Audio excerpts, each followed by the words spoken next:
Phone tapping కేసులో మరో సంచలనం నెలకొంది. కేసీఆర్కు ఇవాళ నోటీసులు ఇవ్వనున్నారు సిట్ అధికారులు. కేసీఆర్ ఫామ్ హౌస్కి వెళ్లి సిట్ అధికారులు నోటీసులు ఇవ్వనున్నారు. ఫామ్ హౌస్లోనే ప్రశ్నించనున్నారు. ఇప్పటికే హరీష్ రావు, కేటీఆర్, సంతోష్ రావులను సిట్ అధికారులు ప్రశ్నించారు. వరుస విచారణల నేపథ్యంలో బీఆర్ఎస్తో పాటు సాధారణ ప్రజల్లోనూ ఉత్కంఠ నెలకొంది. అయితే ఇదే అంశానికి సంబంధించి మా కరెస్పాండెంట్ సవిన్ మరిన్ని డీటెయిల్స్ అందిస్తారు. సవిన్, చెప్పండి.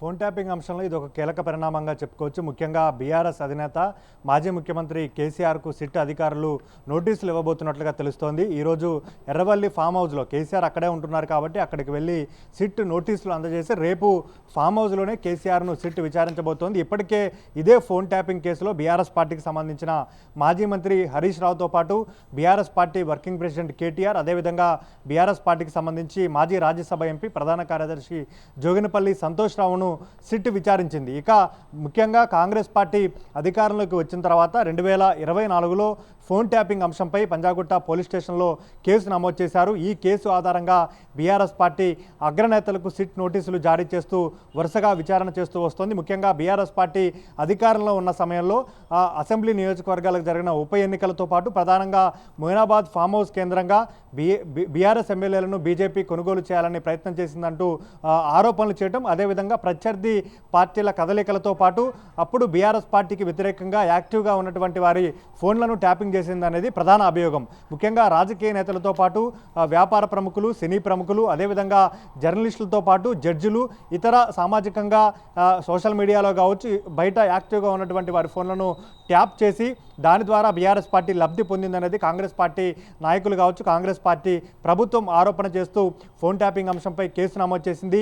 ఇదే అంశంపై కాంగ్రెస్ పార్టీ అధికారంలోకి వచ్చిన తర్వాత ఈ ఫోన్ ట్యాపింగ్ అంశంలో ఎవరైతే కీలక పాత్ర పోషించారని భావించారో అధికారులు, మాజీ టాస్క్ ఫోర్స్ డీసీపీ రాధాకిషన్ రావు కావచ్చు, అదేవిధంగా మాజీ ఓఎస్డీగా ఉన్నటువంటి ప్రభాకర్ రావు కావచ్చు, ఇతర పోలీస్ అధికారులను విచారించారు. ఆ తర్వాత వారిని అరెస్ట్ చేశారు. ప్రస్తుతం వారు బెయిల్పై బయట ఉన్నారని చెప్పుకోవచ్చు. అదేవిధంగా మరోసారి గతంలోనే ప్రభుత్వం సిట్ ఏర్పాటు చేసింది. అయితే ఫోన్ ట్యాపింగ్ అంశంలో తనపై నమోదైన కేసును కొట్టివేయాలంటూ మాజీ మంత్రి హరీష్ రావు మొదట హైకోర్టును ఆశ్రయించారు. హైకోర్టులో హరీష్ రావుకు అనుకూలంగా తీర్పు వచ్చింది. దీంతో ప్రభుత్వం సుప్రీంకోర్టులో పిటిషన్ దాఖలు చేసింది. సుప్రీంకోర్టులో హరీష్ రావుపై నమోదైనటువంటి కేసును కొట్టివేయాలని సుప్రీంకోర్టులో కూడా హరీష్ రావుకు ఊరట లభించింది. కానీ ఫోన్ ట్యాపింగ్ అంశంలో ప్రధానంగా ఎవరి ఫోన్లో అయితే ట్యాప్కు గురయ్యాయో వారిని పిలిచి ఇంతకుముందే గతంలోనే పోలీస్ అధికారులు కావచ్చు, ప్రభుత్వం ఏర్పాటు చేసిన సిట్ వారి నుంచి స్టేట్మెంట్ రికార్డు చేసింది. వారు ఇచ్చినటువంటి వాగ్మూలం ఆధారంగా బీఆర్ఎస్ పార్టీ అగ్రనేతలకు వరుసగా నోటీసులు ఇస్తూ వారిని విచారణకు పిలుస్తున్న పరిస్థితి మనకు కనపడుతోంది. ప్రధానంగా బీఆర్ఎస్ పార్టీ అధికారంలో ఉన్నటువంటి 9.5 ఏళ్ల కాలంలో బీఆర్ఎస్ పార్టీ అగ్రనేతలు, బీఆర్ఎస్ పార్టీకి సంబంధించిన అధినేత మాజీ ముఖ్యమంత్రి కేసీఆర్తో పాటు కేసీఆర్ క్యాబినెట్లో కీలక పాత్ర పోషించినటువంటి కేటీఆర్, హరీష్ రావు, అదేవిధంగా బీఆర్ఎస్ పార్టీ బ్యాక్ అండ్ రాజకీయాల్లో బీఆర్ఎస్ పార్టీకి సంబంధించి ఆర్థిక వనరులను సమకూర్చడంతో పాటు బీఆర్ఎస్ పార్టీకి కేసీఆర్కు నిత్యం వెనకనే ఉండటంతో పాటు బీఆర్ఎస్ పార్టీ బ్యాక్ అండ్ రాజకీయాల్లో కీలక పాత్ర పోషించినటువంటి సంతోష్ రావు కూడా ఇప్పటికే సిట్ నోటీసులు ఇచ్చి విచారించింది. ఈరోజు బీఆర్ఎస్ అధినేత మాజీ ముఖ్యమంత్రి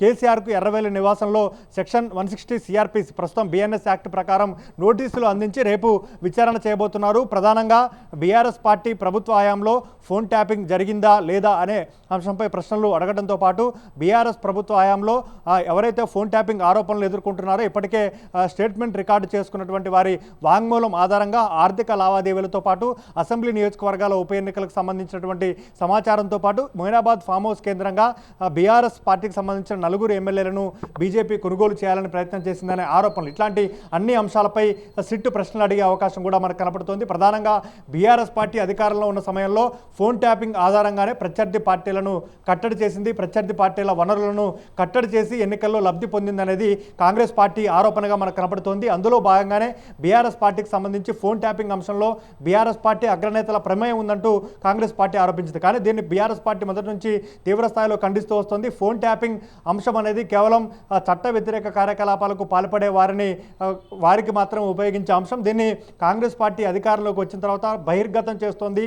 ఫోన్ ట్యాపింగ్ అంశాన్ని సీక్రెన్సీగా మెయింటైన్ చేయాల్సినటువంటి అంశాన్ని కాంగ్రెస్ కాంగ్రెస్ పార్టీ బహిర్గతం చేస్తుంది. ఇది దేశ భద్రత ముప్పుకు నష్టం చేకూర్చే అంశంగా బీఆర్ఎస్ పార్టీ చెప్తూ వస్తుంది. ముఖ్యంగా సింగరేణి బొగ్గు గనుల అంశంతో పాటు రాష్ట్రంలో కాంగ్రెస్ ప్రభుత్వం చేపడుతున్నటువంటి అవినీతి కార్యక్రమాలు, అంటే వివిధ పథకాల్లో కావచ్చు, వివిధ నిర్ణయాల్లో కాంగ్రెస్ ప్రభుత్వం చేస్తున్నటువంటి అవినీతిని బయటపెడుతున్నందుకే సిట్ పేరిట నోటీసులు ఇస్తూ విచారణకు పిలుస్తూ కాలయాపన చేస్తున్నారనేది బీఆర్ఎస్ పార్టీ ఆరోపణగా మనకు కనపడుతుంది. ఇప్పటి వరకు బీఆర్ఎస్ పార్టీకి సంబంధించిన కేటీఆర్, హరీష్ రావు, అదేవిధంగా సంతోష్ రావు వీరంతా జూబ్లీహిల్స్ ఏసీపీ కార్యాలయంలో సిట్ విచారణకు హాజరయ్యారు. కానీ బీఆర్ఎస్ అధినేత మాజీ ముఖ్యమంత్రి హోదాలో ఉన్నారు, ప్రస్తుతం ప్రధాన ప్రతిపక్ష నేతగా ఉన్నారు. కాబట్టి వయసును వీటన్నిటి అంశాలను దృష్టిలో ఉంచుకొని ఈరోజు నోటీసులు ఇచ్చి రేపు సిట్ అధికారులు కేసీఆర్ను ఎర్రవల్లి ఫామ్ హౌస్లోనే విచారించబోతున్నారని చెప్పుకోవచ్చు. మొత్తానికైతే ఫోన్ ట్యాపింగ్ అంశంలో ఇప్పటివరకు బీఆర్ఎస్ పార్టీ అగ్రనేతలు, అంటే బీఆర్ఎస్ పార్టీకి సంబంధించి కేసీఆర్ తర్వాత ఉన్నటువంటి నేతలను సిట్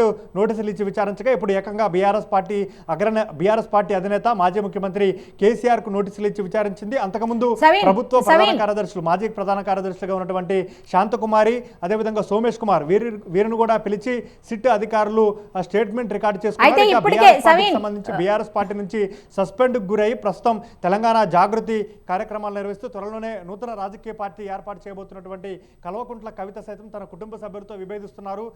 బీఆర్ఎస్ ప్రభుత్వ హయాంలో తమ కుటుంబ సభ్యుల ఫోన్లను కూడా ట్యాప్ చేశారు. సవీన్, అయితే ఇప్పుడు అట్లా కాదు, ఇప్పుడు ఫోన్ ట్యాపింగ్ కేసుకు సంబంధించి రికార్డు చేసే అవకాశం ఉన్నట్టుగా తెలుస్తోంది. మొత్తానికైతే ఫోన్ ట్యాపింగ్ అంశంలో ఇప్పుడు బీఆర్ఎస్ పార్టీ అధినేత మాజీ ముఖ్యమంత్రి కేసీఆర్తో పాటు హరీష్ రావు, అదేవిధంగా కేటీఆర్, సంతోష్ రావుతో పాటే కాకుండా బీఆర్ఎస్ పార్టీకి సంబంధించిన మిగిలిన మాజీ మంత్రులకు కూడా సిట్ నోటీసులు ఇస్తుందని ప్రచారం జరుగుతోంది. ఇప్పటికే బీఆర్ఎస్ పార్టీకి సంబంధించిన మాజీ ఎమ్మెల్యేలు చిరుమర్తి లింగయ్య, అదేవిధంగా జైపాల్ యాదవ్ వీరిద్దరికి కూడా గతంలోనే సిట్ నోటీసులు ఇచ్చి వారిని కూడా విచారించింది. ప్రస్తుతం SIT Hyderabad police commissioner Sajjanar నేతృత్వంలో ప్రభుత్వం ఈ సిట్ ఏర్పాటు చేసింది.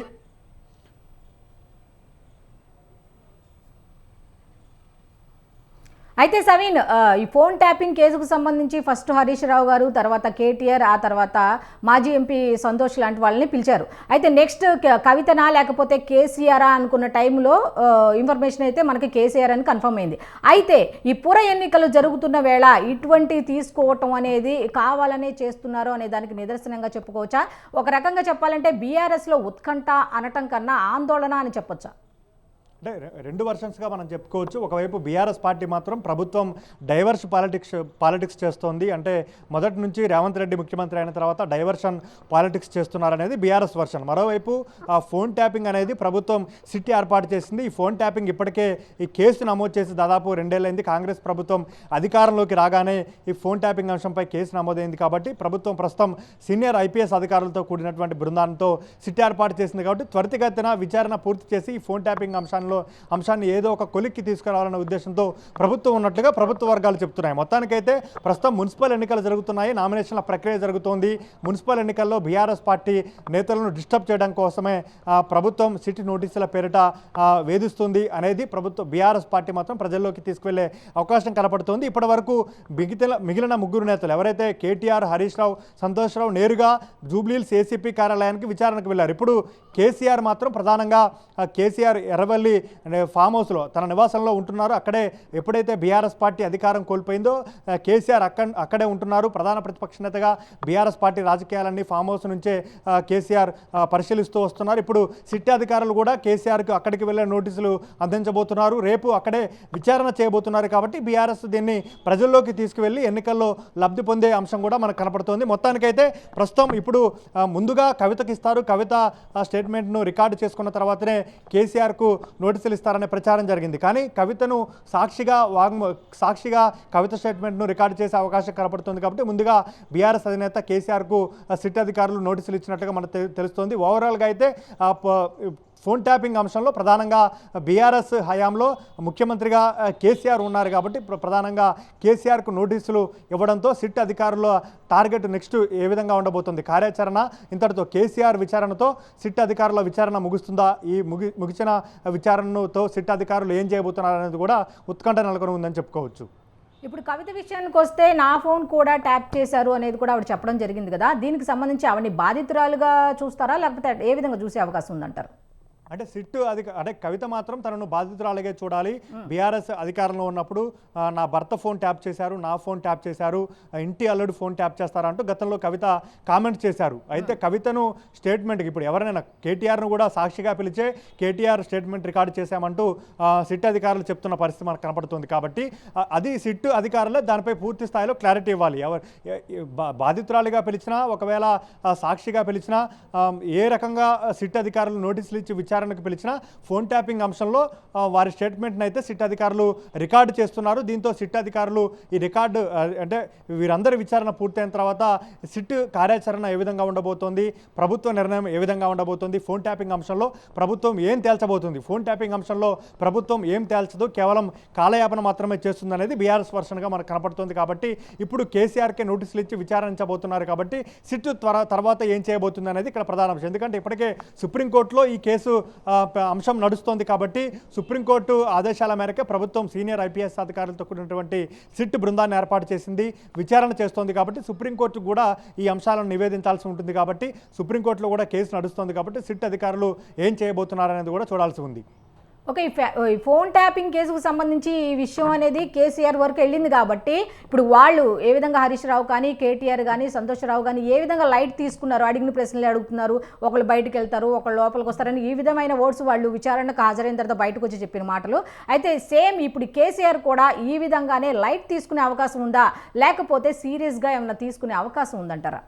అంటే ప్రధానంగా సిట్ అధికారులు ఏం ప్రశ్నలు అడుగుతారు అనేది ఒక అవగాహన ముందుగానే బీఆర్ఎస్ పార్టీ నేతలకు ఉంది. అందులో భాగంగానే గతంలో హైకోర్టు ఇచ్చినటువంటి జడ్జిమెంట్ కాపీలు, సుప్రీంకోర్టు ఇచ్చినటువంటి జడ్జిమెంట్ కాపీలు, అదేవిధంగా గతంలో ఉన్నటువంటి అన్ని అంశాలను పరిశీలించిన తర్వాతే వారు విచారణకు వెళ్ళినట్లుగా మనకు తెలుస్తోంది. ఇప్పటికే కేసీఆర్తో సిట్ విచారణ తర్వాత సిట్ అధికారులు ఎలాంటి ప్రశ్నలు అడుగుతున్నారు, ఏం చెప్పాలి అనే దానిపైన కేసీఆర్తో హరీష్ రావు, కేటీఆర్ చర్చించారు. అదేవిధంగా సంతోషరావు కూడా కేసీఆర్ను కలిసే విచారణకు వెళ్ళారు. విచారణకు వెళ్ళి వచ్చిన తర్వాత కూడా కేసీఆర్ను కలిశారు. ఇక కేసీఆర్ ఇప్పుడు కేవలం పోలీసులు అంటే ఫోన్ ట్యాపింగ్ అంశంలో సిట్ విచారణకు హాజరవుతున్నారు. బీఆర్ఎస్ అధికారం కోల్పోయిన తర్వాత కాంగ్రెస్ ప్రభుత్వం జ్యుడిషియరీ కమిషన్లు కూడా ఏర్పాటు చేసింది. విద్యుత్ కొనుగోలు అంశంతో ఛత్తీస్గఢ్ రాష్ట్రంతో తెలంగాణ రాష్ట్ర ప్రభుత్వం బీఆర్ఎస్ హయాంలో ఒప్పందం చేసుకుంది. కాబట్టి ఆ అంశంపై ఒక కమిషన్ ఏర్పాటు చేసింది, జ్యుడిషియరీ కమిషన్ని. ఆ కమిషన్ కేసీఆర్కు నోటీసులు ఇచ్చి అభిప్రాయాన్ని చెప్పాలని కోరగా ఆ కమిషన్ చైర్మన్కి వ్యతిరేకంగా కేసీఆర్ సుప్రీంకోర్టుకు వెళ్ళారు.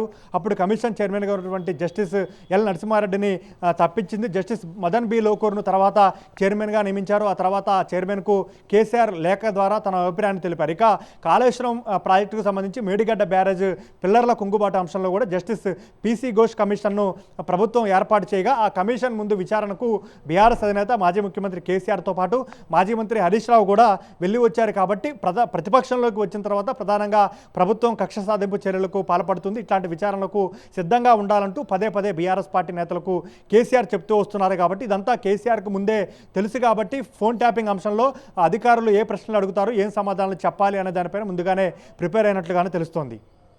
Okay, thank you సవిన్.